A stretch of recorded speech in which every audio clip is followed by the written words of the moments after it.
Selamat berjumpa kembali saudara-saudara sekalian yang dikasihi Tuhan. Kita bertemu di dalam media Sentuhan Ilahi, renungan singkat yang kiranya memberkati kita semua. Di dalam sejarah gereja, Tuhan memakai orang-orang tertentu dengan cara yang luar biasa. Chrysostom, Agustinus, Martin Luther, Calvin, dan Billy Graham, dan lain-lain. Mereka bapak-bapak gereja yang mewariskan kebenaran Alkitabiah dan teologia yang tetap dijadikan landasan bagi perkembangan gereja. Mereka hidup dari awal gereja lahir sampai abad pertengahan. Kemudian kita juga membawa riwayat hidup dari Smith Wigglesworth, Rasul Iman atau John Sung, obor iman di Asia Tenggara, atau D.L. Moody, dan lain-lain yang membawa ribuan orang kepada Tuhan. Saya sedang membaca buku riwayat hidup Suster Alt, almarhum misionari Belanda yang merintis pengembangan aliran Pentakosta di Indonesia.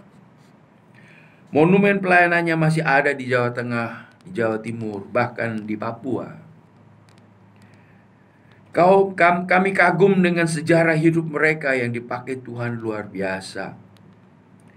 Tetapi para pelopor iman sekaliber mereka tidak selalu ada. Saya percaya jauh lebih banyak orang yang dipakai Tuhan secara diam-diam, tidak terpublikasikan, tidak dikenal dunia.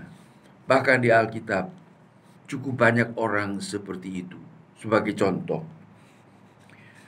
Jenderal Naaman dari Aram setelah menaklukkan Israel membawa pulang seorang anak gadis belia untuk dijadikan pembantu istrinya.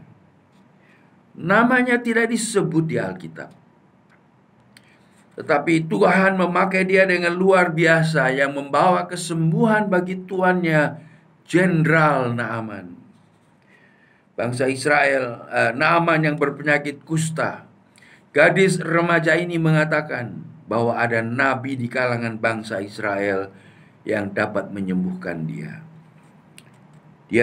Gadis ini tidak berkhotbah, bukan pemimpin, tetapi gaya hidupnya mengungkapkan imannya kepada Allah Yahweh yang Maha Kuasa. Ada Allah di tanah Israel, ada nabinya di tanah Israel. Jenderal besar Naaman pergi menuruti kesaksian iman gadis itu. Mula-mula Naaman keliru melihat cara kerja Allah, karena Nabi Elia mengatakan kepadanya supaya dia pergi mandi di sungai Yordan, Nabi Elisa. Dan dia merasa dilecehkan oleh Nabi ini karena dia seorang jenderal besar. Dia datang dengan membawa banyak pemberian-pemberian yang dia anggap itu bisa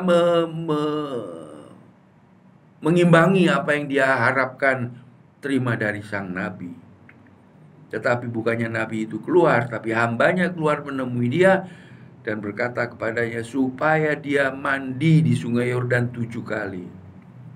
Dan dia melihat sungai Yordan itu tidak bersih amat, tidak terlalu bersih. Bahkan dia katakan bahwa sungai-sungai di negaranya jauh lebih bersih. Dia merasa terhina. Tapi itu cara kerja Allah. Dan dia harus menurut saja. Akhirnya dia bersedia mentaati ucapan Nabi Elisa. Setelah 7 kali dia masuk, mencelupkan dirinya ke dalam air sungai Yordan yang keruh, yang kotor itu.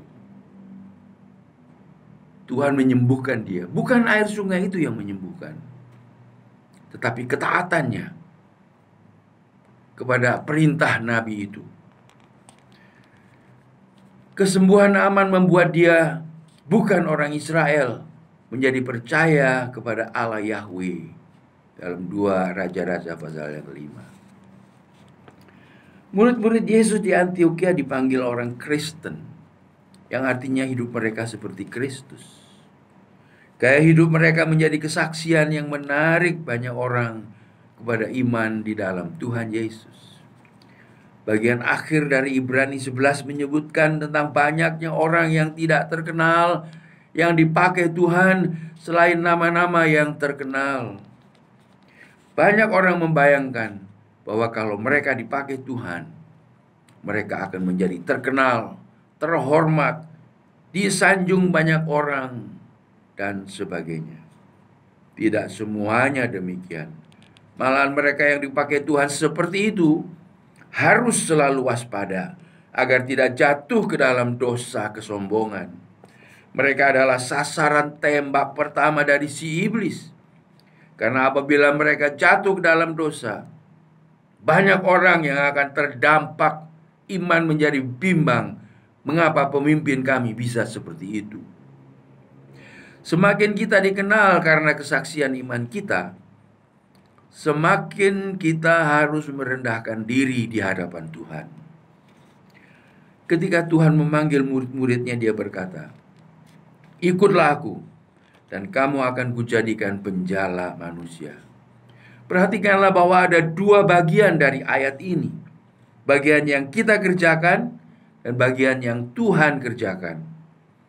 Bagian yang kita kerjakan adalah menanggapi panggilan Tuhan Yesus. Ikutlah aku. Itu panggilannya. Dan kita menanggapinya. Itu tugas kita kalau kita mau mengikut dia. Seperti murid-murid itu, ketika mengikut Yesus, kita harus meninggalkan segala sesuatu yang duniawi, yang tidak berkenan kepada Tuhan, dosa-dosa kita, lalu hidup menurut firman-Nya. Itu bagian yang harus kita kerjakan. Bagian yang lain dikerjakan oleh Tuhan Yesus, yaitu kamu akan kujadikan penjala manusia. Ada perubahan yang terjadi dalam hidup kita, dijadikan penjala manusia ketika kita mengikut dia. Tuhan punya cara untuk bekerja dalam kehidupan kita. Dan hanya Tuhan Yesus melalui Roh Kudus dapat memakai kehidupan kita untuk menjadi alatnya. Saya berdoa kiranya saudara-saudara para pemirsa acara ini digerakkan hatinya oleh Roh Kudus untuk menanggapi panggilan Tuhan. Ikutlah aku. Dengan keikhlasan, dengan kerelaan, karena mau mengikut Tuhan, saudara bersedia tinggalkan cara hidup yang lama. Sifat-sifat yang tidak berkenan kepada Tuhan, tinggalkan semua itu. Lalu mengikut Tuhan, meneladani dia. Dan dialah yang akan menjadikan saudara sebagai penjala jiwa. Dia akan pakai hidup saudara, perkataan-perkataan saudara, tingkah laku saudara, kesaksian-kesaksian saudara, dipakai olehnya untuk membawa banyak jiwa datang kepada Tuhan. Itu satu hal yang luar biasa. Terkenal di hadapan Tuhan lebih baik daripada terkenal di hadapan manusia. Tuhan memberkati saudara. Tuhan pakai saudara semua untuk kemuliaan-Nya. Amin.